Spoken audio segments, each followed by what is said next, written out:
Hey everybody, welcome to this MariaDB on Kubernetes session. Today I'm going to be talking about MariaDB Operator, the cloud-native way of running and operating MariaDB instances in Kubernetes. But first, let me introduce myself.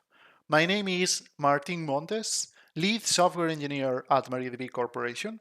I have initially created the MariaDB Operator, and my role at MariaDB implies maintaining the operator, supporting our customers, shipping new features, and growing our amazing community. Let's talk about the history of the project. First of all, the main purpose of the project is enabling deployments and operations of MariaDB inside Kubernetes.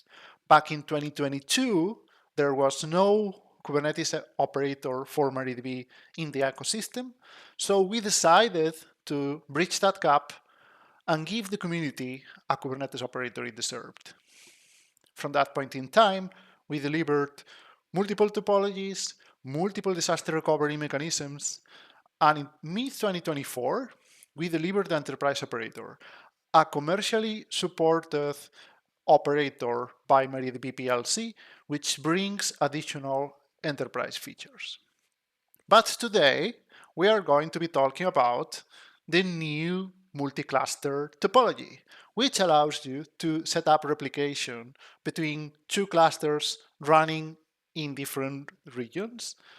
After this presentation, we will be seeing a demo in where you can experience how you could leverage MariaDB Operator to survive a regional outage. Let's take a moment to recognize the huge effort of our community. This project will not have been possible without the support of our maintainers, the folks running it in production, customers, people actually filing GitHub issues to report problems, and people investing their time into fixing issues and submitting pull requests. To all of them, thank you very much. This project would not have been possible without you. Let's say that we want to provision a MariaDB instance in Kubernetes. The first thing that we need to think about is which topology we are going to use to satisfy our availability requirements. The same MariaDB Operator product allows you to provision multiple topologies using the same MariaDB custom resource. You just need to flip a feature flag to choose the topology that matches your use case. For high availability, we normally recommend the MariaDB native replication. You can choose between a fully asynchronous replication or a semi-synchronous replication. You can tune the consistency and the performance. If you are looking into a synchronous multi-master topology, you can alternatively leverage Galera. It is also supported by the operator. And we have recently introduced the new multi-cluster topology that we will be talking about later in our demo. Another critical factor is the storage. By default, when you provision a MariaDB custom resource, you will be using the default storage class available in your Kubernetes cluster. But obviously, you can choose a different one if you want to. We strongly recommend using local storage to actually avoid issues related to network latency. You could leverage something like TopoLVM, for example, which allows you to leverage local NVMEs.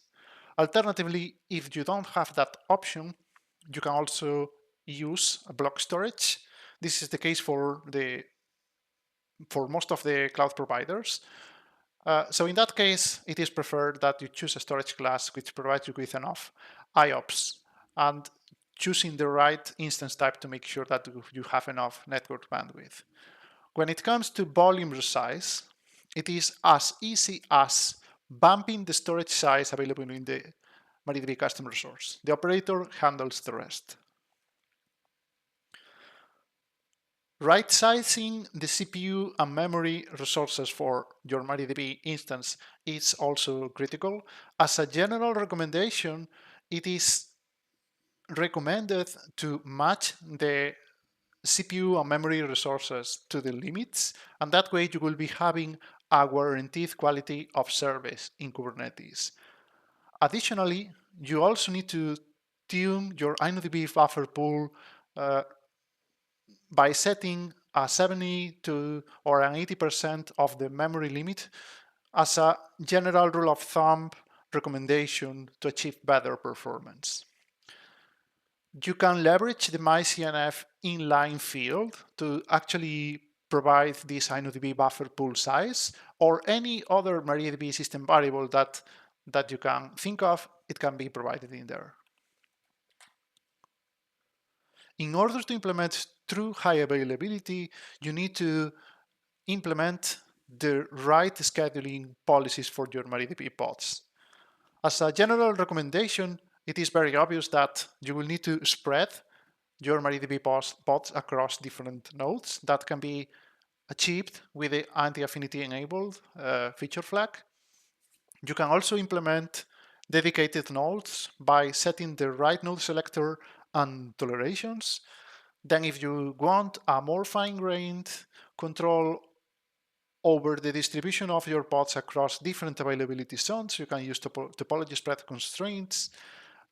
And it is highly recommended to set up your pod disruption budget to limit your voluntary disruptions, as well as the priority class name to prevent evictions.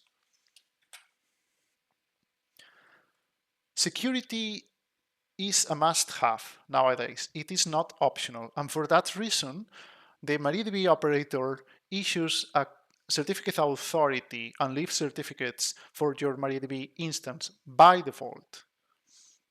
You can control this using the TLS enable feature flag and the TLS required. By default, although the MariaDB instance does have certificates issued and mounted, the connections to the server are not enforced. You can control this with TLS required.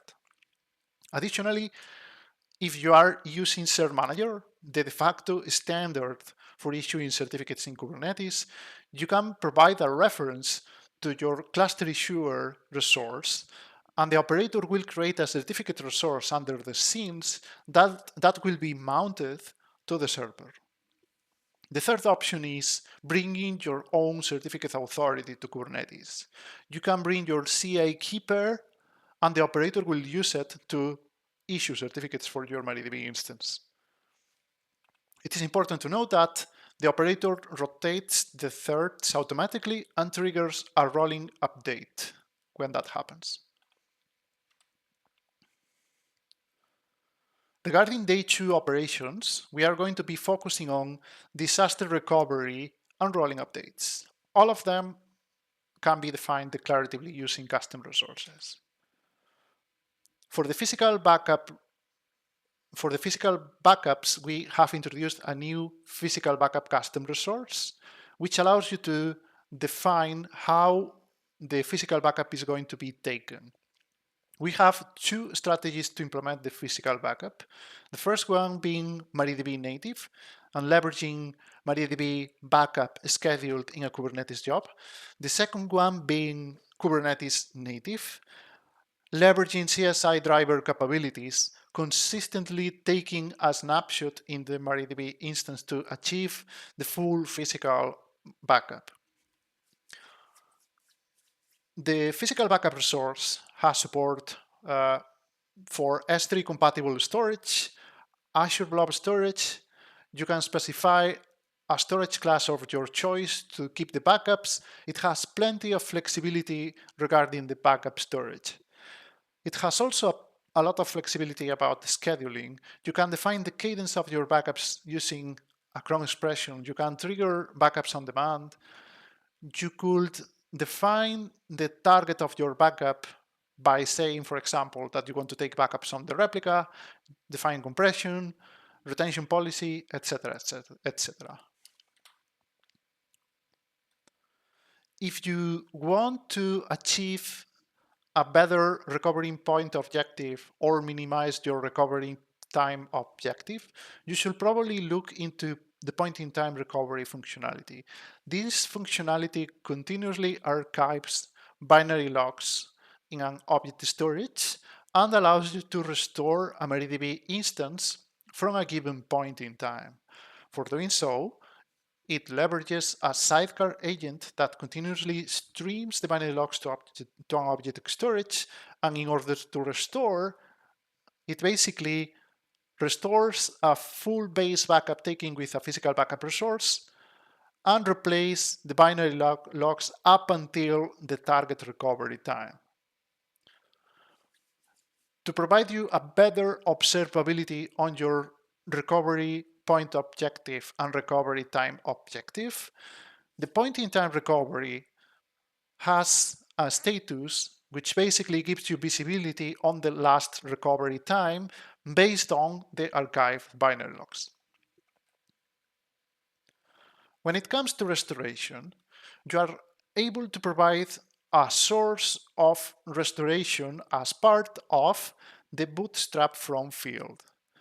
In here, you are able to provide a reference to a physical backup, for example. In that case, the instance will be initialized using a full base backup. Alternatively, if you are using point-in-time recovery, you can also provide a reference to the point-in-time recovery object, and what will happen is that the operator will restore the closest full physical backup to the target recovery time and replay the binary logs up until that target recovery time. Regarding the rolling updates, whenever you change a system variable in the myCNF field or you change anything in the path template, the operator will automatically trigger a rolling upgrade process. By default, we use the replica first, primary last strategy. This strategy rolls out one replica path at a time, waiting for the readiness prof to actually pass, making sure that the replica is synchronized. Once all the replicas are rolled out, a switchover is triggered and one of the replicas is promoted to primary. On the last stage of this process, the old primary, now running as a replica, is rolled out as well. This is the default strategy. It is fully automated, but we are aware that it might not be suiting all cases. For this case, if, for example, you are managing a large fleet of databases, we allow you to perform staged rollouts. For achieving these staged rollouts, what you can do is set the never strategy in a subset of the instances, and basically these instances will not be updated until you change to a different strategy. So basically you can you can roll out an update in the instances that have the replica first, primary last, and then you can progressively switch the instances that have never to actually perform the rolling upgrade. Finally, we also have a way for you to perform the updates manually. You could set the onDelete method, so you as a human operator could restart the pods manually, and the new pods that will come up will basically pick up the new version of the pod template. Okay, let's jump into our demo right now. We are going to show you our new multi-cluster topology. In particular, we are going to implement a cross-region deployment of two MariaDB clusters. We will be having a main region in EU South. We will be provisioning a MariaDB cluster in there. We will be having a second replica cluster in EU Central. We will be having another MariaDB cluster in there. The difference will be that this replica cluster will be replicating from the primary cluster. So basically all the writes will be streamed to the replica cluster. The user will be routing the requests through a TCP proxy. Basically, the user will only see app.mariadb.com, and under the scenes, this proxy will be redirecting traffic to the active region.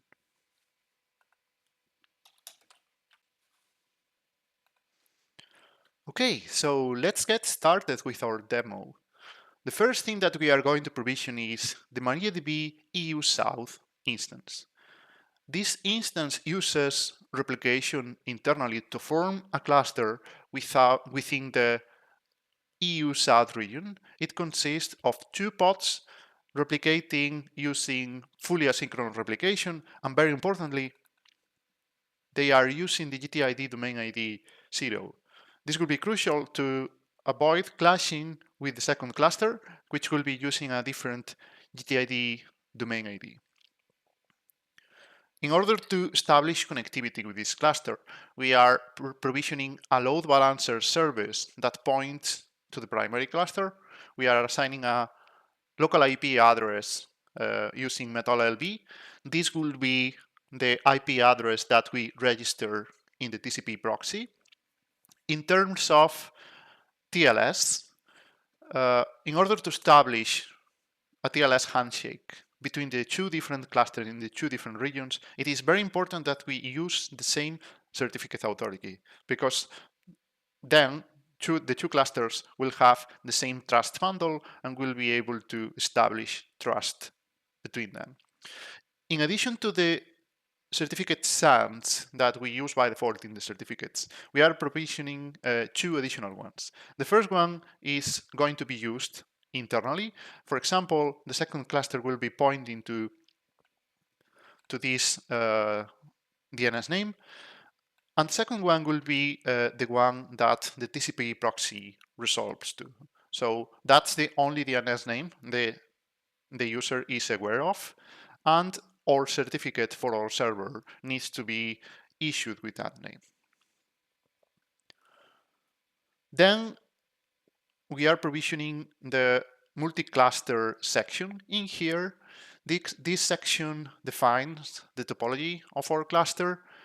We are basically defining an array of members that are part of the cluster, and we are declaratively saying which of the members is the primary cluster. This will be very important later on when we need to do a cluster promotion. Each of the members has an external MariaDB ref. The external MariaDB ref is an additional object that encapsulates all the connection details, providing an external DNS name, the TLS details, the user and password, the port, anything that you need to connect to that member will be available as an external MariaDB object. Once the EU South instance is provisioned, we will need to take a physical backup that will be used to bootstrap the second cluster. So, as we mentioned before, we are using a dedicated physical backup resource that is pointing to the MariaDB EU South. We are basically taking a snapshot of the var leave MySQL directly using the MariaDB backup utility tool, and then we will be shipping the resulting backup to an S3 bucket. This S3 bucket is running in our cluster and will be the one that is used for bootstrapping the second cluster. So let's start by provisioning EU South. I have already provisioned the 2 different Kubernetes clusters that we need for this demo. As you can see in the top left of my screen, I have a kind cluster EU South, which will be acting as this EU South region. Then just below in the terminal below, I have a kind EU Central, which will be the EU Central region. And I also have a third cluster that we will be discussing later, but it's basically for hosting the proxy. So let's start by provisioning the EU South. I will be changing the context to the EU South region and provisioning the MariaDB resource and the physical backup that we have just seen in my terminal. So the pods are coming up. The MariaDB resource is being created. The PVCs are being provisioned. The services are being created. Once the pods come up, the operator, which I have already running in that cluster, will be taking care of setting up replication between them. This is done by doing a change master statement, as you probably know. As you can see, the primary has already passed the readiness probe, and soon the secondary pod will also pass the readiness probe. And at that point in time, we will be having a healthy EU South cluster. After that, once the MariaDB resource becomes ready, we have also created a EU South backup. So this backup is only scheduled once the MariaDB becomes up and running, and we need this backup to actually bootstrap the second. As you can see, the backup has been scheduled just right now, and we need this backup as it will be used to bootstrap the EU Central cluster. So now the MariaDB is reporting to be running. The backup is complete, so we are good to provision the EU Central cluster. So the EU Central cluster is pretty much the same as the first one, but it will be running, of course, in the EU Central region. One of the differences is that we have a bootstrap from section. This will change the flow for provisioning this instance. Instead of provisioning the pods directly, there will be an init job that will pull the backup. It will prepare and restore the backup in the PVC that will be later on be used by our instances. We are specifying content type physical backup because the contents of the S3 bucket is a physical backup. Another nuance is that, as I said before, in the first instance, we are using GTID domain ID 0. In the second instance, we are using GTID domain ID 1. This is to avoid overlapping, as this second instance will be streaming the changes from the first instance. We also have a load balancer to expose this instance. We also have the additional DNS names. The multi-cluster is also there, so they are aware of the same topology. So let's provision this second cluster. So right, so we need to change the context to the EU Central, and we will be applying the MariaDB instance that I've just mentioned. As you can see, we already see the first init job. This init job is pulling the physical backup and compressing it and applying it to the PVC, so the MariaDB pods can later on start from existing data. And this is done on a rolling basis. It goes one by one, restoring the backup, provisioning the pod, and as you can see, all the MariaDB EU Central 2 pods are already provisioned. So once they pass the readiness probe, the operator will also configure local replication between them, but the difference in this cluster will be that the primary pod, in addition to the local replication connection, it will have an additional connection to the EU South cluster. And that's the way, that's automated by the operator, and that's the way that we can stream changes from the other region. Okay, but before we can point our application to this topology, there's one additional step that we need to do. I mentioned before a TCP proxy. So the TCP proxy is still not configured. We need to register both of our regional instances into the TCP proxy, and this basically involves, we are using the Envoy proxy, which is a cloud native proxy to basically provision and operating TCP proxies in MariaDB, in Kubernetes, sorry. So basically we have two backends that account for each of our regional instances. And then we need to instruct the proxy to actually route traffic to these backends. By default, the traffic will be routed to the active region, and the way we declare that is we are specifying a stronger weight to the active region, but that's something we will be changing later when we perform the cluster failover. So let's provision this TCP route.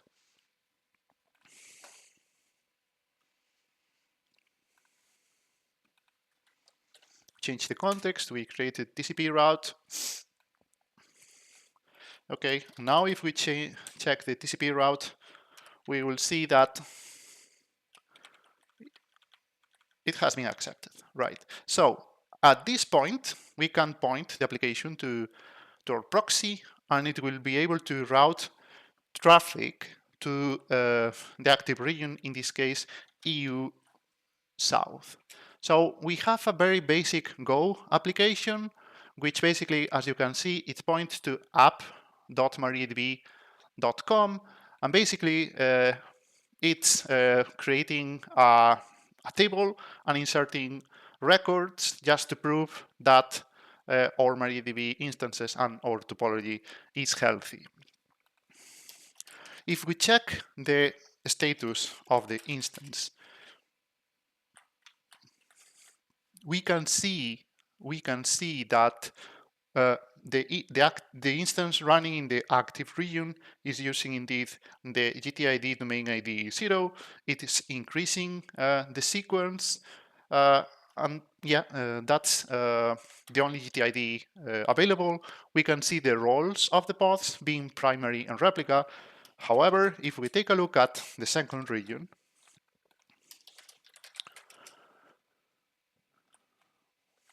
we can see that there are two different GTID domain IDs, one corresponding to the one in the active region, and another one local GTID that belongs to the secondary region.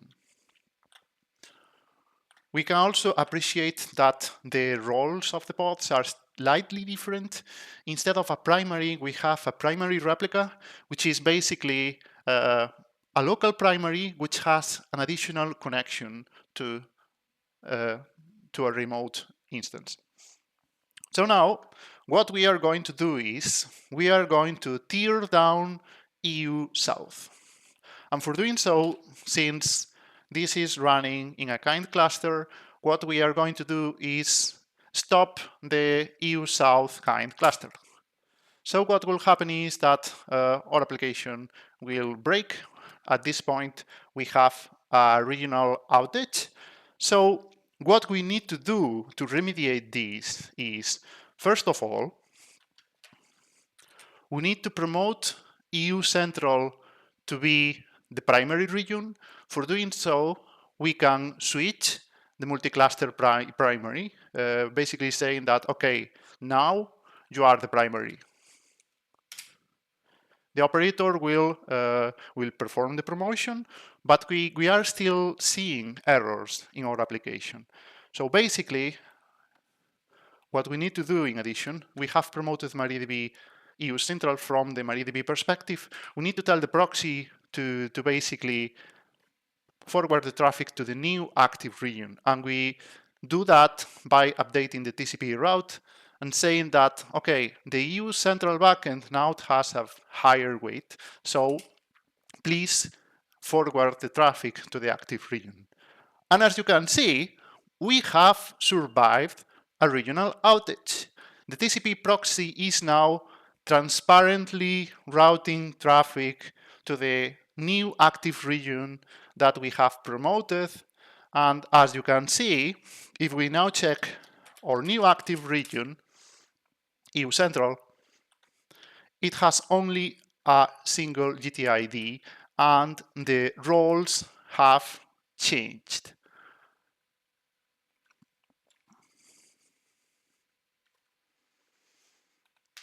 Okay, so in summary, what happened? We have provisioned this topology. We have created a Go application that routes traffic through a TCP proxy. We tear down the primary cluster, and then we promoted the secondary region and updated the TCP proxy to actually forward traffic to the new region. That's pretty much what I have for today. Thank you very much for your attention, and I encourage you to scan this QR so you can access the repo and you can start running this same demo that I have run today in your machine. And please, if you have any questions, please let me know. And thank you very much again for your attention.